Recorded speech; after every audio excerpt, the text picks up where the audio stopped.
In a mysterious underground laboratory, Gary and Steve are discussing their home lives when they're suddenly interrupted by Wendy, who informs them Stockholm has failed, meaning it's only them and Japan left. However, the men don't look worried because Japan has always been number one and this American lab has always been a close second, so they should be able to finish the job without issues. Meanwhile, 5 college students are getting ready for their vacation. There's Dana, who is trying to forget her affair with a teacher, Kurt and his girlfriend Jules, Holden, and Marty, who is already smoking by the time he joins the group. They load a VR with all their things, including Kurt's bike, and leave to spend a few days in a cabin in the woods. On the roof of their home, a suspicious man lets his bosses know the group is on its way. Once they're far enough on the road, Jules notices they don't have signal, and Marty explains that's the entire point, to get off the grid and relax. At the same time, Gary and Steve begin getting the computers ready in the lab's control room. They also meet Daniel, the new room security officer, who thinks he's ready for anything that may happen. Sometime later, the group stops at a gas station, although it looks abandoned and they can't tell if the pumps work at all. Holden enters the building to investigate and finds a collection of very creepy things, only to suddenly be startled by Mordecai. The man knows about the cabin they're talking about, explaining he's seen lots of owners come and go. He gives them directions on how to reach the place, pointing out that the gas they have is enough to get them there, but getting back it's their concern. He also insults Jules, and Kurt wants to punch him for it, but Holden quickly holds him back and the group decides to leave before things get ugly. After a few more miles of driving, the group takes a tunnel under a mountain, which is the only way to reach these woods since there's a wide ravine surrounding it. As the VR passes by, a bird flies too close but gets hit by an invisible wall, revealing this area is surrounded by a force field. Minutes later, the group makes it to the cabin and begins unpacking their things. Holden finds an extremely creepy painting in his room and puts it down, only to discover there's a one-way mirror into Dana's room. When Holden realizes he can see Dana changing, he immediately yells at her to stop and calls everyone to show them the mirror. After a few jokes are cracked, Holden offers Dana to change rooms, which Dana is very grateful for. Then she notices she can see Holden changing as well, so she puts the painting back in its place. She finds it rather creepy too and decides to cover it with a blanket. Back to the lab, it turns out they're recording what's going on inside the cabin. They discuss an incoming scenario adjustment and somehow get access to the students' blood tests, which indicate the chemicals they've planted in Jules' hair dye are working great and have increased her libido. Their conversation is suddenly interrupted by a call from Mordecai, who lets them know the students are on their way and begins preaching about their cleansing for the greater good. He takes this so seriously that Gary and Steve can only laugh. While the friend group spends their day at the lake, Gary and Steve begin taking bets on what the students will be choosing at the cabin. Daniel thinks this is all rather harsh, but Wendy points out they need to lose some steam to make this very difficult job easier. When Daniel wonders if the higher-ups know about this, Steve explains their bosses don't care as long as the job is finished.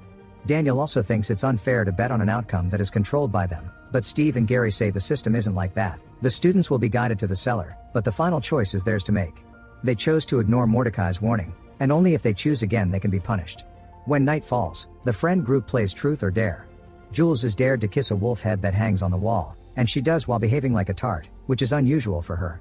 Then Dana chooses dare, and at that moment, a door on the floor opens behind them, courtesy of the lab people. The students blame it on the wind and decide Dana's dare is to go into that cellar. When she does so, she discovers it's full of creepy objects, like an old piano and ugly dolls.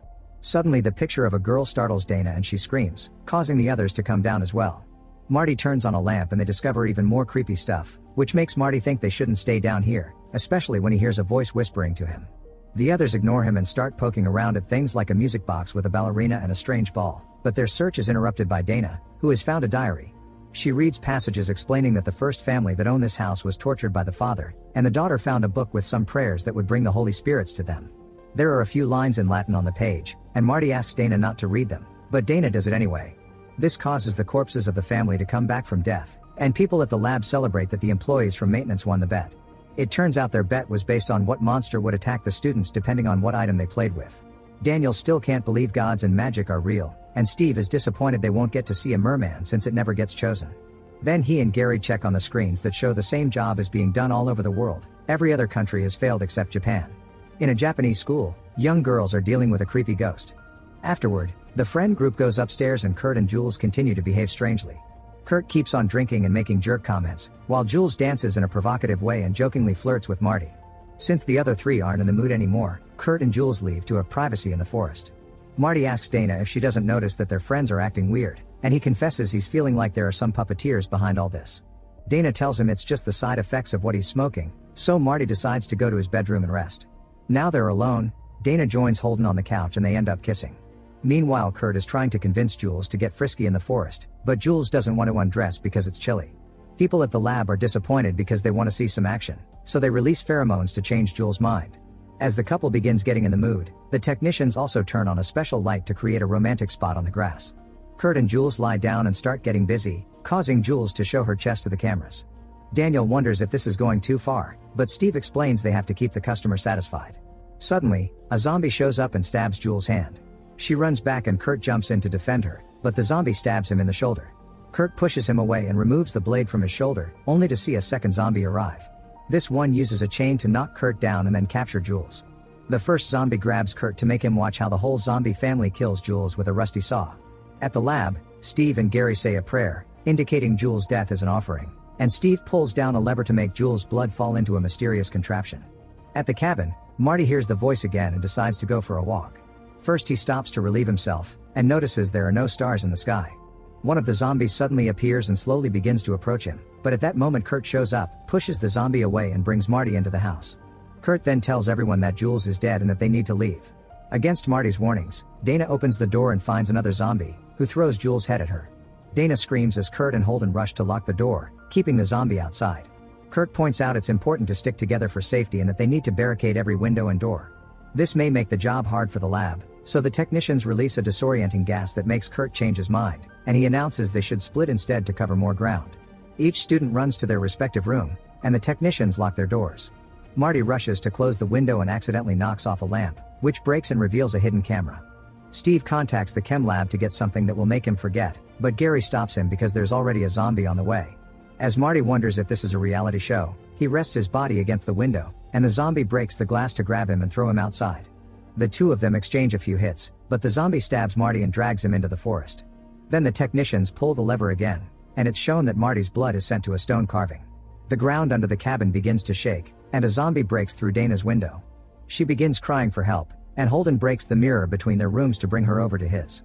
There's another zombie trying to break in there as well, and when Holden moves the bed to block the attack, Dana discovers another cellar door. She uses a lamp to check it's safe, and when Kurt comes by to join them, Holden tells him he can't unlock the door, so Kurt should hide in the basement. Holden and Dana enter the new cellar and discover a series of terrifying tools that make Dana realizes this is the room where the father killed the family. Suddenly the cellar door opens and a zombie appears using the chain to capture Holden.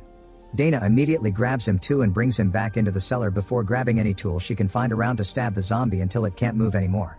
Gary activates a switch that causes the blade in Dana's hand to electrocute her, causing her to drop it so she can't defend herself anymore. Suddenly another door opens and Kurt shows up from an adjoining basement room, telling Holden and Dana he's found a way out. They follow a dark corridor until they reach a door that takes them outside.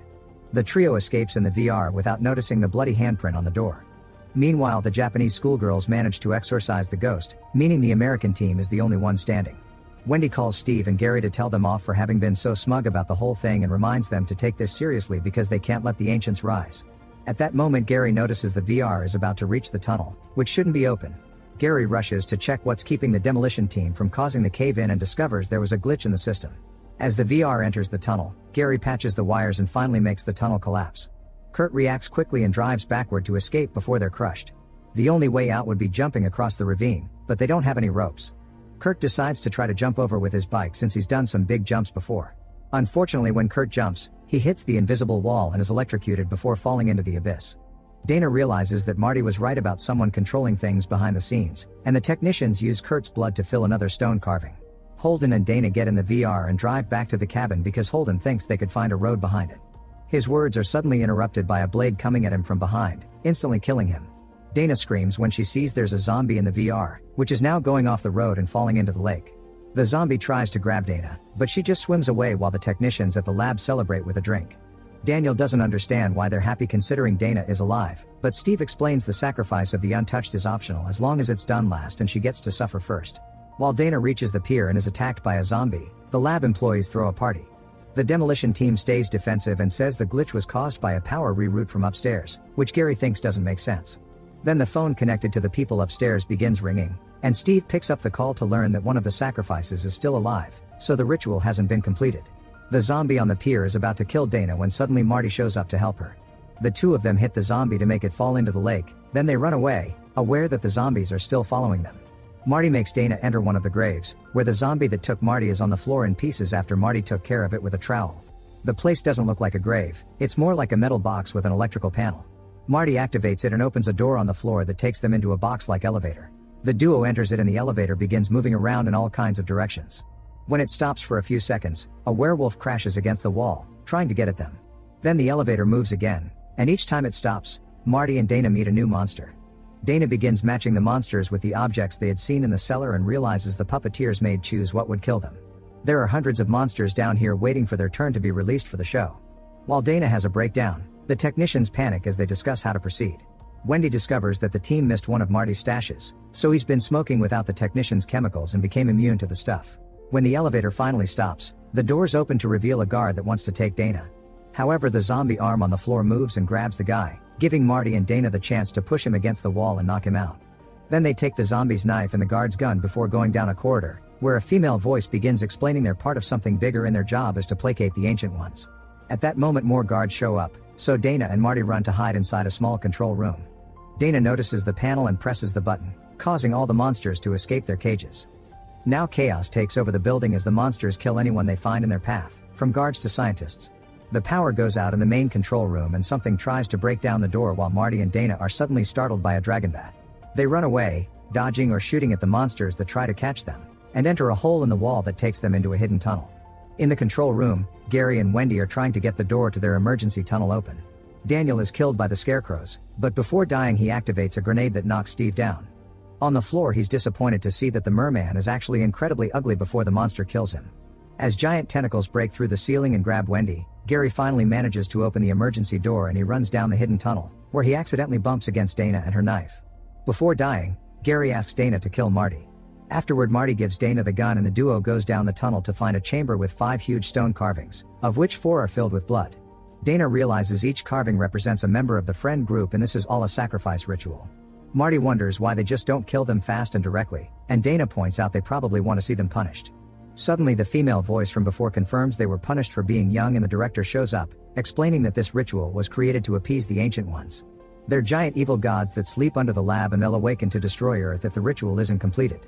There are only 8 minutes before the sun comes up, so Marty must die for others to survive.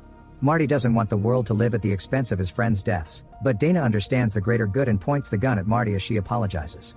At that moment a werewolf appears behind Dana, and instead of warning her, Marty apologizes too. The werewolf attacks Dana, causing her to drop the gun. The director and Marty try to grab it at the same time and Marty wins by pushing the director away. Then he shoots at the werewolf, causing it to run away. The director comes after Marty and starts a fight while a zombie with an axe appears in the room. Dana sees it and warns Marty, so when the zombie raises the axe, Marty uses the director as a shield and she gets killed instead. Marty kicks them both off the edge of the platform, and since the director and the zombie aren't part of the ritual, the ground shakes for a few seconds, announcing the incoming awakening of the Ancient Ones. While waiting for the end, Marty and Dana apologize to each other while sharing one last smoke. Suddenly a giant arm bursts through the ground, destroying the lab and the cabin, and the rest of Earth is next. Make sure to subscribe and turn on notifications so you can watch more videos like this. Thanks for watching.